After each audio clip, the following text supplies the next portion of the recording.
कुछ महीनों पहले काफ़ी बच्चों ने 71st बीपीएससी दिया। कुछ होंगे जिनका बीपीएससी का प्री क्लियर हो गया, कुछ होंगे जिनका किसी भी कारणवश नहीं हो पाया। तो उस चीज़ को निराशा लेकर बैठना गलत बात है। और इसी बात पे मैं एक शेर कहूँगा वसीम बरेलवी साहब का कि ये कैसा ख्वाब है, आँखों का हिस्सा क्यों नहीं होता, दिए हम भी जलाते हैं उजाला क्यों नहीं होता, मुझे सबसे अलग रखना ही उसका शौक़ था, वरना वो दुनिया भर का हो सकता था, मेरा क्यों नहीं होता। तो यही मान लीजिए कि कुछ समय के लिए जो फेलियर्स है वो जीवन में आते हैं, लेकिन उस फेलियर को कितने दिन तक रखना है वो आपकी मेहनत डिसाइड करेगी। अगर आप इस बीपीएससी में अच्छा परफॉर्म नहीं कर पाए किसी भी कारणवश, या लास्ट मंथ में आपको कोई ट्रेजेडी हो गई, कोई भी A to Z कोई भी इशू था, उसको छोड़ दीजिए। अभी से आपके पास अगर अभी बीपीएससी लेता भी है तो वो सितंबर से पहले नहीं लेगी। अगर बीपीएससी सितंबर में होता है तो आपके पास अभी इनफ टाइम है। इनफ टाइम का मतलब है कि आप अपने जितने भी कोर सब्जेक्ट हैं उस पर फोकस्ड होके उसको कंप्लीट कर सकते हैं, रिवीजन कर सकते हैं और एक अच्छी स्ट्रैटेजी के साथ अपना 72nd बीपीएससी क्लियर कर सकते हैं। नमस्कार दोस्तों, आप सभी का स्वागत है यूनिकॉर्न आईएएस प्रेप में। तो आज की इस वीडियो में हम बात करेंगे 72nd बीपीएससी के प्रीलिम्स की स्ट्रैटेजी हमारी क्या होनी चाहिए, और ये प्लान एक्चुअली काम करेगा अगर आप भी हमारे साथ मेहनत करेंगे। आप बस अपना प्यार दिखाइए और आपके लिए वीडियो और बाकी मेहनत हम करेंगे। तो चलिए स्टार्ट करते हैं। तो अगर हम बात करें पॉसिबिलिटी टू प्रोबेबिलिटी शिफ्ट करना, तो सबसे बड़ी बात है कि आपको प्रायोरिटाइज करना पड़ेगा कि जो इम्पोर्टेंट सिलेबस है, कि आखिरकार जो मेरा इम्पोर्टेंट टॉपिक हैं, जो जो भी मेरे इम्पोर्टेंट टॉपिक हैं वो क्या है। अब ऐसा नहीं है कि हम सब कुछ पढ़ लें। सब कुछ पढ़ने के चक्कर में यही होता है कि हम कुछ भी नहीं कर पाते, और एक कन्फ्यूज़न से क्लैरिटी तक की जो रेस होती है ना, ये बहुत ही कई आपको फेलियर्स फेस करने के बाद आप क्लैरिटी तक पहुंचते हैं। आप एक दिन पढ़ेंगे, सेकंड डे आपका मन नहीं कर रहा, फिर थर्ड डे पढ़ रहे हैं, फोर्थ डे आप नहीं पढ़ रहे हैं। तो ये सारी चीज़ें आपको छोड़नी पड़ेगी। आपको कंसिस्टेंटली पढ़ना पड़ेगा। आप 2 ही घंटे पढ़िए, 4 ही घंटे पढ़िए, लेकिन डेली पढ़िए। और अगर हम बात करें पेपर्स की, तो बीपीएससी में जैसे सबको पता है, अगर आप लोग तैयारी कर ही रहे हैं तो प्री होता है, देन हमारा मेंस होता है, और उसके बाद हमारा होता है इंटरव्यू। हमारा इंटरव्यू होता है। तो अगर हम बात करें प्री हमारा कितने नंबर का होता है, तो जो मेनली हमारा जो प्री होता है वो 150 मार्क्स का होता है। अब 150 मार्क्स में आपको कितने चाहिए, मैं पकड़ के चलूँगा जनरल कैटेगरी से, मतलब कि जनरली हम सबको कितने मार्क्स चाहिए होते हैं। ठीक है, अगर आप कैटेगरी वाइज हैं और बाकी आप अपनी कैटेगरी को नंबर मार्क्स देख सकते हैं कि इस साल आपकी कैटेगरी का कट ऑफ कितना रहा था। मैं जनरली मान के चल रहा हूँ कि हम सबको 90 का टारगेट लेके चलना है। अगर हम इस टारगेट को लेके चलते हैं तो डेफिनेटली 92, अगर आप 90 to 100 का टारगेट लेके चल रहे हैं ना, तो आपका बीपीएससी प्री होने से कोई नहीं रोक सकता है। बीपीएससी का प्री कितना भी कट ऑफ गया, लास्ट 104 गया है, उसके बाद नहीं गया है इतना कट ऑफ। अगर आप अच्छे से पढ़ाई करते हैं और 90 प्लस आपके आ रहे हैं तो आप गेम में इन कर जाते हैं। तो इसमें जैसे static syllabus, current affairs, Bihar special knowledge, static syllabus जो यूपीएससी वाले पढ़ रहे हैं उनके लिए भी वही है, आप जो पढ़ रहे हैं वो भी वही है। यूपीएससी क्या मांगती है, कोर कंसेप्चुअल क्लैरिटी, पर इसमें थोड़ा फैक्चुअल क्लैरिटी मांग लेती है। तो आपको, अगर आप यूपीएससी के लिए प्रिपेयर कर रहे हैं तो ऑफकोर्स आपका 24 मई को एग्ज़ाम होगा, तो आपके पास एज है उन बच्चों से जो यूपीएससी का प्री दे रहे हैं। उनसे ये एज है, आप अगर अभी से 72nd बीपीएससी में लग जाते हैं तो आपके चांसेस उनसे ज़्यादा होंगे। क्यों? आप अपना बिहार स्पेशल अच्छा कर सकते हैं। बीपीएससी में साइंस के 25 क्वेश्चंस आते हैं, आप उसे अच्छा कर सकते हैं। और ये रॉन्ग मिस्टेक, गलती से मिस्टेक हो गया है, तो हमारा एक्चुअली में नेगेटिव मार्किंग है बीपीएससी में, ठीक है। आप बीपीएससी सीसी देते हैं तो सिविल सर्विस एग्ज़ाम, उसमें आपका बीपीएससी में नेगेटिव मार्किंग भी है। तो ऐसा नहीं है कि ये भाई तुक्के पे पूरा गेम खेल के आ रहे हैं, ये बिल्कुल काम नहीं करना है।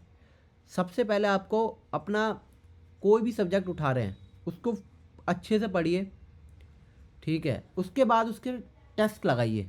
सेक्शनल मॉक क्या करता है, आपके उस सब्जेक्ट पे पकड़ को बनाता है, आपकी पकड़ कितनी है। और जैसे ही आपकी किसी सब्जेक्ट पे पकड़ है तो वो एज देता है आपको एग्जैक्ट एग्ज़ाम में। तो ये आप सभी को पता है कि प्री होता है 150 नंबर का, इसमें हमें टारगेट लेके चलना है कि मेरे 90 मार्क्स आने चाहिए और मैं नेक्स्ट ईयर मेंस लिख रहा हूँ। और इसमें नेगेटिव मार्किंग होती है, तो तुक्का वाला गेम हमें बिल्कुल नहीं खेलना है। तो चलिए स्ट्रेटजी बनाते हैं कि हमें हाई प्रायोरिटी और मीडियम प्रायोरिटी और लो प्रायोरिटी पे कौन से सब्जेक्ट्स रखने चाहिए। तो जैसे कि आप मान लीजिए आपको पॉलिटी पढ़ना पसंद है ना, ठीक है, मान लीजिए आपको पॉलिटी अच्छी लगती है, तो आप पॉलिटी से स्टार्ट करिए, ठीक है। पॉलिटी का सबसे पहले स्टैटिक सिलेबस कंप्लीट करिए, साथ में ही आपको बिहार की पॉलिटी भी ख़त्म कर लेनी है। इससे क्या होगा कि आपकी कंप्लीट पॉलिटी ख़त्म हो जाती है।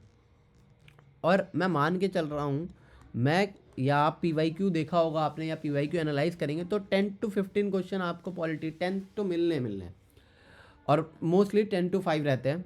अगर आप 10 के 10 क्वेश्चन भी आ रहे हैं और आप 10 के 10 ठीक करके आ रहे हैं ना, तो वो आपको एग्ज़ाम में बताएगा कि आपने आपके वो 10 एग्जैक्ट आपको जो एक सेटिस्फैक्शन देंगे कि हाँ मेरे ये 10 बिल्कुल ठीक है। और उस टाइम का आपका जो मोरल होगा वो हाई हो जाएगा कि हाँ मेरे ये 10 बिल्कुल ठीक है, मेरे को बाकी पे फोकस करके और अच्छे से करना है। तो आप पॉलिटी से स्टार्ट करिए। पॉलिटी आपने पढ़ लिया अप्रॉक्स, मान लीजिए अभी आपके पास बहुत टाइम है, मैं कह रहा हूँ आप पॉलिटी में 1 महीना दे देते हैं, ठीक है। आपने अभी, हम दिसंबर मान के चल रहे हैं 15, ठीक है, आपने जनवरी 30 जनवरी तक आपने पॉलिटी पढ़ी। प्लस इसके साथ क्या करना है आपको, आप इसके साथ पॉलिटी के कुछ करंट अफेयर्स देख लेंगे, ठीक है। करंट अफेयर्स के साथ आपको लगा लेने सेक्शनल मॉक, ठीक है। और सेक्शनल मॉक का मतलब मेरा ये नहीं है कि आप यूपीएससी वाला सेक्शनल मॉक उठाएंगे और लगा लेंगे, नहीं, बिल्कुल नहीं करना। आपकी जो बीपीएससी डिमांड करती है किसी भी बीपीएससी कोचिंग की आप सेक्शनल मॉक उठाइए, उस मॉक को प्रैक्टिस करिए और उस मॉक में देखिए आपके मार्क्स कितने आ रहे हैं और उसको आपको इन्हेंस करना है, ठीक है। अब आपकी पॉलिटी ख़त्म हो जाती है, मॉडर्न हिस्ट्री उठाइए। मॉडर्न हिस्ट्री में सिर्फ आपको इंडियन मॉडर्न हिस्ट्री नहीं पढ़ना है, आपको इसके साथ बिहार मॉडर्न हिस्ट्री भी ख़त्म करना है, ठीक है।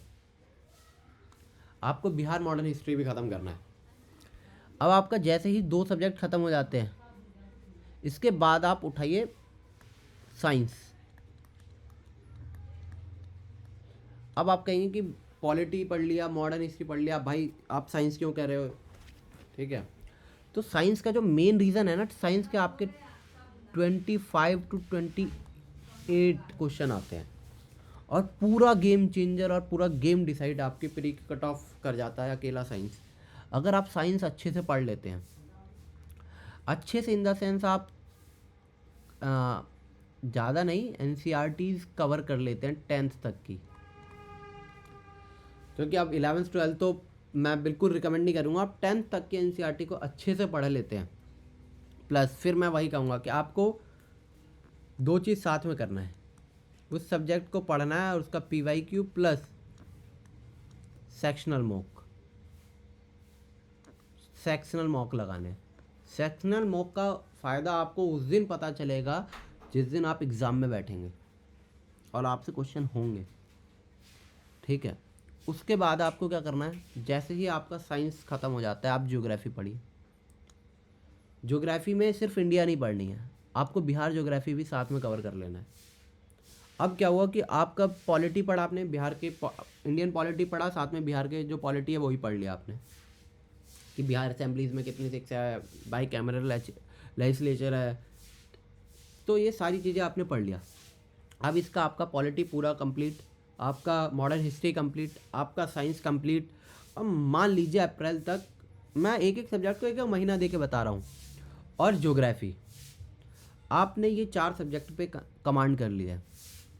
और क्योंकि अब आपका बिहार स्पेशल भी साथ में कवर हो गया तीनों चीज़ का, क्योंकि आपने मॉडर्न हिस्ट्री, इंडिया, बिहार दोनों पढ़ा है। लास्ट बचता है आपका इकोनॉमिक्स। अब ये थोड़ा लेस प्रायोरिटी सेक्शन कह लीजिए, क्योंकि इससे जो क्वेश्चन आते हैं वो कॉन्सेप्ट बेस्ड आते हैं। अगर आपके कॉन्सेप्ट अच्छे हैं, क्योंकि देखिए डेटा, अगर कोई भी एग्ज़ाम डेटा देता है, उस डेटा को एग्जैक्ट याद कर पाना बहुत ही एक चैलेंजिंग काम होता है, तो उस पर बिल्कुल नहीं जाना है हमें। ठीक है, आपको इकोनॉमिक्स के अगर थोड़ा बहुत कॉन्सेप्ट भी क्लियर है ना, तो आप इकोनॉमिक कर लीजिएगा। ठीक है, इकोनॉमिक आप PYQ से भी कर सकते हैं। ठीक है, या फिर आप एक अच्छी वेबसाइट है, आप उसको फॉलो कर सकते हैं। पेन वर्क नहीं कर रहा है। iaslearning.in करके एक वेबसाइट है, आप उसको फॉलो कर सकते हैं डेली न्यूज़ के लिए, करंट अफेयर्स वगैरह के लिए, आंसर राइटिंग्स के लिए। एंड लेस प्रायोरिटी मैं एंशिएंट मिडाइवल क्यों कह रहा हूँ कि आप देखिए, ये मीडियम में एक हमारा टॉपिक गलती से साइंस यहाँ आ गया, ये टॉपिक हमारा टॉप प्रायोरिटी में। मैं क्यों कह रहा हूँ टॉप प्रायोरिटी में है, आपको साइंस पे पकड़ बना के चलनी पड़ेगी, क्योंकि ये इकलौता ऐसा सब्जेक्ट है जो आपको 20 से 25 नंबर एज इट इज़ दे सकता है। यानी आप अगर चाहें तो 28 नंबर की अगर साइंस आ रही है आप, तो कम से कम आप 22 से 23 नंबर ले सकते हैं ईजिली। तो इस पे आपको अपना कंसेप्ट हो, फैक्ट हो, सब पढ़ के अच्छे से जाना है। और अगर आप लोगों का अच्छा सपोर्ट रहा तो हम कोशिश करेंगे कि आपके लिए एक साइंस की या तो स्प्रिंट यानी वन शॉट, या फिर छोटे छोटे पार्ट्स में वीडियोस लाने की, जो मेन PYQs होंगे, और PYQ बेस पे भी वीडियोस आएगी। और बाकी इससे बाहर कुछ नहीं है। ठीक है, आप करंट अफेयर देखिए, आपने जैन से लेके मई तक, यानी 5 महीने, अभी तो दिसंबर चल रहा है, मैं ये कह रहा हूँ जनवरी तक आपने पॉलिटी ख़त्म कर लेनी। उसके बाद भी आप 5 महीने अगर लग जाते हैं तो आपका BPSC 72 कोई नहीं रोक सकता है। अब देखिए, मैंने आपको पहले भी कहा था, do not try to study everything. आपको सब कुछ नहीं पढ़ना है, जितना आपने पढ़ा है उस चीज़ को रिवाइज करना है।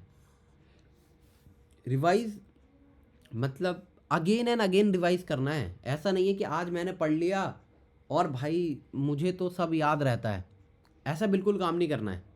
ठीक है, आपने आज पढ़ा, 15 दिन बाद मान लीजिए आपकी पॉलिटी 30 जनवरी को मैं मान के चलता हूँ ख़त्म हो जाती है, complete polity with test, sectional mock, PYQ और पूरा आपका पॉलिटी। उसके बाद आपको क्या करना है, जब आपने सेकंड सब्जेक्ट उठाया, मान लिया मैंने आपने साइंस उठाया, साइंस आपको पढ़ना है, नाइट में आपको उसको रिवीजन करना है। रिवीजन क्या करना है, पॉलिटी का एक सेक्शन उठा लिया, मान लीजिए फंडामेंटल राइट्स उठा लिए, उस फंडामेंटल राइट्स को पूरा रिवाइज कर लेना है। ठीक है, और उसी के साथ फिर एक बार टेस्ट देख लेना है जो आपने पहले लगाया है। ठीक है, फिर यही चीज़ आपको रिपीट करनी है। उससे क्या होगा कि आपकी एक और सब्जेक्ट आप भूलेंगे नहीं, और ज़्यादा भी नहीं पढ़ रहे हैं। यानी ऐसा नहीं है कि मैं रिसोर्सेज जमा कर लूँ और उसको पढ़ ही नहीं पा रहा हूँ, क्योंकि रिसोर्सेज डिटरमाइन नहीं करती है कि आपका सिलेक्शन होगा या नहीं होगा, डिटरमाइन आपका रिवीजन करता है कि आपने रिवाइज कितनी बार करा है। ठीक है, और हम ह्यूमन बींग्स हैं, हमारा आदत है भूलना, अगर हम भूलेंगे नहीं तो ह्यूमन की आदत है भूलना। ठीक है, तो ऐसा कुछ नहीं है कि आप भूल जाते हैं कुछ। तो जैसे कि मैंने आपको बताया, पॉलिटी जो हमारा एसेंशियल एरिया है, हिस्ट्री, इकोनॉमी, ज्योग्राफी, साइंस, ये वो सब्जेक्ट हैं जिनको जिनको आपको पढ़ना पड़ेगा और अच्छे से पढ़ना पड़ेगा। और मोक तो आपको बिल्कुल लगाना है। मोक को आप बिल्कुल ये मान के चलिए कि जिस दिन आपका सिलेक्शन होगा उस दिन आप कहिएगा कि आपके मोक पे इतना प्रिसाइजली कहने का फ़ायदा मिलेगा आपको जिस दिन आप एग्ज़ाम में बैठेंगे। और डेली रूटीन देखिए, ये मैं आपको बताऊं तो ये सिर्फ ये होगा कि मैं थोड़े देर के लिए आपको स्पार्क दे दे रहा हूँ और उसके बाद वो शांत हो जाएगा। मैं कुछ नहीं कहता कि आप एकदम सुबह 5 बजे उठ जाइए या 5 बजे उठ जाइए पूजा पाठ करके। नहीं भाई, ज़रूरत नहीं है। आपका मन नहीं है नहाने का, मत नहाओ। ठीक है, 5 बजे उठने का मन नहीं है, मत उठो भाई। मैं नहीं कह रहा हूँ। आपको बस 8 आवर, 8 से 10 घंटे, ठीक है, 8 से 10 घंटे आपको डेली देने हैं। अगर आप ये चीज़ कर ले रहे हैं ना, 8 से 10 घंटे डेली देना, तो आपका प्री कोई नहीं रोक सकता है। बस वही बात है, क्योंकि बात है कि रिटेंशन ज़्यादा होना चाहिए हमारा। पढ़ हम सब ले रहे हैं। मान लीजिए मैंने आपको कह दिया कि आप एनसीईआरटी उठाइए, 6 to 12 पढ़ लीजिए, और आपने पढ़ लिया, ठीक है। आप उसको रिवाइज़ कितनी बार कर पाएंगे? एक बार भी नहीं, क्योंकि एक बार आपने पढ़ लिया। और अब रिवाइज़ नहीं कर पाएंगे तो आप रिटेंशन नहीं कर पाएंगे। रिटेंशन नहीं कर पाएंगे तो सेम चीज़ आपके साथ एग्जाम में होगा। तो ये चीज़ बिल्कुल नहीं करना है, ठीक है। फोकस्ड होके आपको पढ़ना है, ठीक है। 2-2 घंटे की ही शिफ्ट लगाइए पढ़ने की, ठीक है। 1-1 घंटे की लगाइए, लेकिन कंसिस्टेंटली डेली पढ़ना है। और ऐसे ही आपको करंट अफेयर थोड़ा बहुत देख लिया डेली। आपको मैं बिल्कुल नहीं कहता कि आपको डेली एमसीक्यू देना है, नहीं भाई, ज़रूरत नहीं है। पहले सब्जेक्ट, जिस दिन सब्जेक्ट पे पकड़ बनाओ, आप पहले सब्जेक्ट की क्लैरिटी लीजिए। जैसे ही आपको सब्जेक्ट की क्लैरिटी होती है उसके बाद आप मोक दीजिए, ठीक है। जैसे मैंने कहा आपने पूरा पॉलिटी पढ़ लिया है, हाँ, पीवाईक्यू देखने का, पीवाईक्यू देखते रहना है आपको।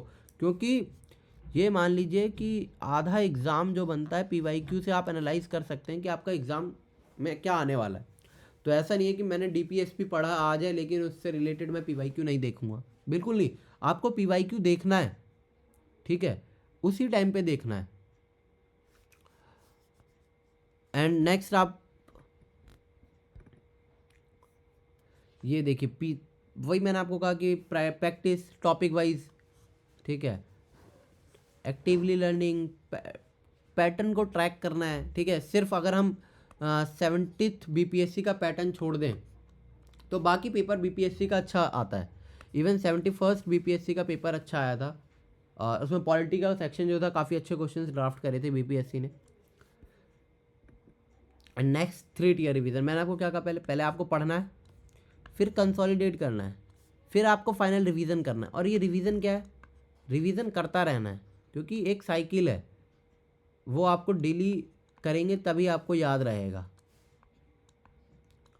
और प्रैक्टिस मेक परफेक्ट, ठीक है। ऐसा नहीं है कि अगर आप एकदम ब्रिलियंट हैं तो ही आप एक एसडीएम बन पाएंगे। अगर आपको एक अपने नाम के साथ एसडीएम चाहिए ना, तो उसके लिए आपको वो मेहनत देनी पड़ेगी। या तो आज वो मेहनत कर लो, या तो ये सपना छोड़ दो। क्योंकि इस रेस में बहुत लोग हैं, आप ही नहीं है खाली अकेले। इस रेस में 10 लाख लोग दौड़ रहे हैं, लेकिन पहुंचता कौन है आखिरी तक? जो लास्ट तक टिका हुआ है, जो कंसिस्टेंटली तैयारी कर रहा है।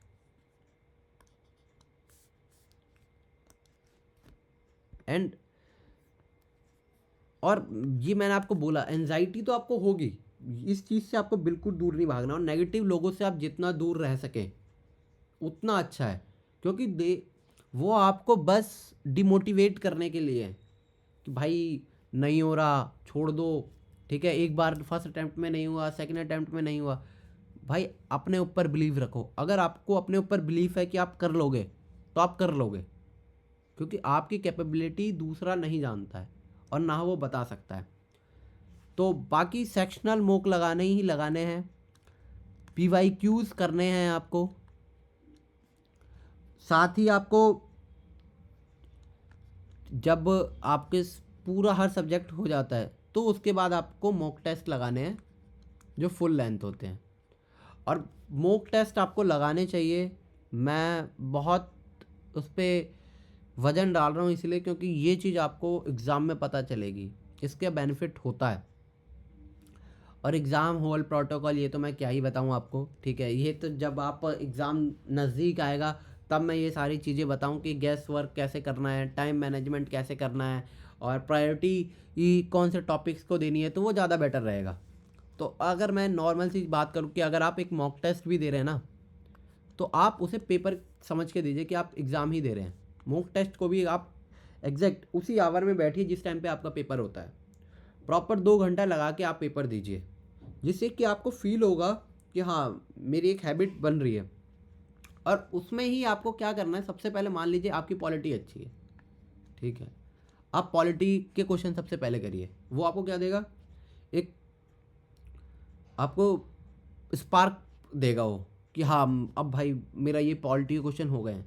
आप सेकंड मान लीजिए आपका हिस्ट्री अच्छा है, हिस्ट्री के क्वेश्चन करिए, साइंस करिए, ज्योग्राफी के। तो सबसे पहले आपको कुछ क्वेश्चंस वो फाइंड कर रहे हैं जो इजी दिए होते हैं, और वो क्वेश्चन सब कर रहे हैं, तो वो आपका भी सही होना चाहिए, ठीक है। और फिर उस टॉपिक पे जाइए जहाँ पे आपको पता तो है लेकिन आप एग्जैक्ट पता नहीं लगा पा रहे हैं, तो वहाँ आता है 50-50 गैस वर्क, जो हम आगे वीडियोस में बात करेंगे जब आप मॉक टेस्ट लगा रहे होंगे, पेपर के कुछ टाइम बचे होंगे। क्योंकि मैं अभी बता दूँ और आप उस चीज़ को अप्लाई कर रहे हो अपने नॉलेज की जगह, तो वो अच्छा नहीं रहेगा, ठीक है।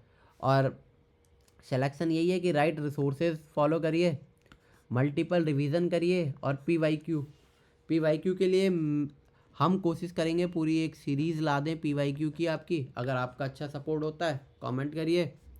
मल्टीपल रिवीजन ये तो आपको ही करना पड़ेगा, हम ज़्यादा से ज़्यादा आपको वन शॉट दे सकते हैं या short revision short notes provide कर सकते हैं। और रिसोर्सेज तो आपको लिमिटेड रखने पड़ेंगे। इस रिसोर्सेज से रिलेटेड मैं एक सेपरेट वीडियो बना दूंगा कि आपको क्या क्या रिसोर्सेज रखने चाहिए अपने प्रिपरेशन में, एंड जो आपको हेल्प करेगी। And make this your mission, ठीक है। बीपीएससी एसडीएम बनना आपका सपना होना चाहिए, क्योंकि जो आपने देखा है सपना आपको ही पूरा करना है ना, मैं करूँगा। मैं एक पार्ट बन सकता हूँ आपकी जर्नी का, आपके पेरेंट्स उसके एक पार्ट बन सकते हैं, लेकिन वो पूरा नहीं करेंगे, पूरा आपको ही करना पड़ेगा। तो अपनी मेहनत, अपनी तैयारी स्टार्ट कर दीजिए। ऐसा कि कल से स्टार्ट करूँगा या आज से स्टार्ट करूँगा, ऐसा कुछ नहीं होता है। अभी से स्टार्ट करिए, क्योंकि मेहनत तो करनी पड़ेगी अगर कुछ पाना है तो, और कुछ पाने के लिए कुछ खोना भी पड़ता है।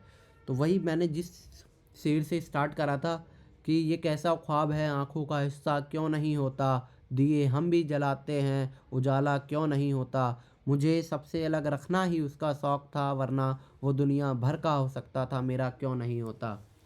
तो इसका मतलब यही है कि अगर कोई चीज़ आपको लेट से मिल रही है ना, तो ऐसा नहीं है कि आपको नहीं मिलेगी, बेस्ट मिलेगी, लेकिन सब्र करिए, पेशेंस रखिए और अपनी तैयारी को कंसिस्टेंटली करते रहिए। सॉरी। और लास्ट में मैं एक चीज़ और आपको कहूँगा कि एक एग्ज़ाम पे फोकस होकर तैयारी करो यार। एक एग्ज़ाम को फोकस होकर, मतलब अगर आप बीपीएससी पे फोकस अभी से हो रहे हैं ना, मैं गारंटी ले रहा हूँ आपका बीपीएससी सेकंड में हो रहा है। गारंटी इन द सेंस कि आप पढ़ रहे हैं, तो अब आप नहीं पढ़ रहे हैं अभी से कि बस हाँ एक वीडियो देख लिया हो जाएगा, ऐसे इससे नहीं होगा। अगर आप मेहनत कर रहे हैं तो मैं कह रहा हूँ आपका एग्ज़ाम निकल रहा है। And all the best. अगर आप लोग अपना रिस्पॉन्स अच्छा दिखाते हैं तो हमारी वीडियो आती रहेगी। एंड मैंने आपको बोला था कि iaslearning.in ये एक वेबसाइट है जहाँ पे आप करंट अफेयर्स वगैरह पढ़ सकते हैं, ठीक है। और यहाँ पे आंसर राइटिंग वगैरह के भी ये लोग सेशंस डालते रहते हैं। तो okay, all the best, thank you.